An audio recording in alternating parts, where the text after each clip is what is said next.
दर्पण को बाबू रे अवतल दर्पण को अभिसारी दर्पण क्यों कहते हैं? देखिए, इसके मुखक्ष के समानांतर जो प्रकाश की किरणें आती है तो दर्पण से परावर्तन के बाद देखिए एक बिंदु पर मिल रहा है बाबू, इसीलिए अवतल दर्पण को अभिसारी दर्पण भी हम लोग कहते हैं। दूसरी बात देखो, अब हम चर्चा कर रहे हैं उत्तल दर्पण की, है ना बाबू? उत्तल दर्पण की ध्यान दीजिए, उत्तल दर्पण की चर्चा कर रहे हैं। इस पर देखिए प्रकाश का परावर्तन होने के बाद ये क्या हो रहा है, फैल जा रहा है।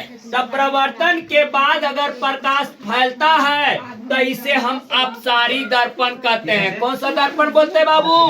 अपसारी दर्पण कहते हैं। अब तो उन्हीं के एक कहानी और समझाते हैं। अब है प्रकाश का प्रवर्तन बाबू। क्या? प्रकाश के प्रवर्तन। तो प्रकाश का प्रवर्तन कैसे होता है? देखिए, अब देखिए, अब यहाँ पर हम लोग जरा सा लेजर लाइट के माध्यम से आते हैं। ध्यान दीजिए, लेजर लाइट।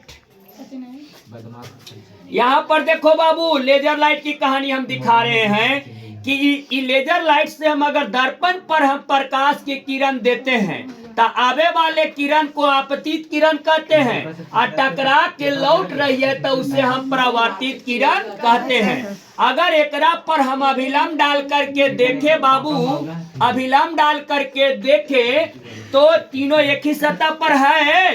तो क्या कहा है परावर्तन के नियम कि आपतित किरण, परावर्तित किरण और आपतन बिंदु पर डाला गया अभिलंब तीनों एक ही सतह पर होते हैं। आपतन कोण बराबर परावर्तन कोण। देखिए, इसके कोण को हम बढ़ा रहे हैं। देखिए, वहां पर भी लाइट का रिफ्लेक्शन का होगा, बढ़ते जाएगा।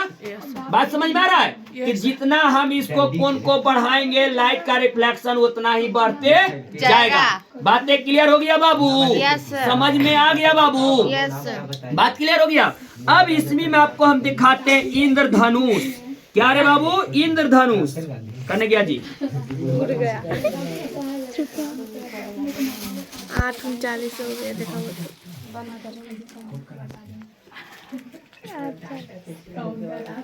देखो जी, बड़ी 8:30 हो गया। देखिए, आप लोग इंद्रधनुष देखे हैं? हम साक्षात आप लोग को इंद्रधनुष बनाते हुए दिखाते हैं।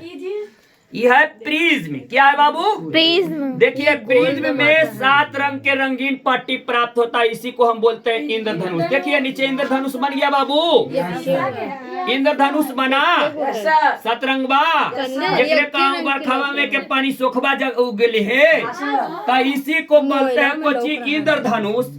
साइंस में इसको कहा जाता है वर्ण विक्षेपण बाबू। क्या बोलते हैं? वर्ण विक्षेपण। वर्ण विक्षेपण। उस तरफ 7 रंग की एक रंगीन पट्टी प्राप्त हुआ है जिसे हम वर्णपट कहते हैं। क्या कहते हैं बाबू? वर्णपट। बात समझ में आ गया? दिमाग में सेट कर गया? अब नहीं ना भुलाओगे? दम क्लियर कट हो गया ना बाबू? अब एग्जामिनर के माथा फोड़ दोगे ना? दम फोड़ के आना है, चाहे कौरा पहाड़ पर बैठा ला चाहे पत्थर पर। क्लियर? क्लियर। Thank you.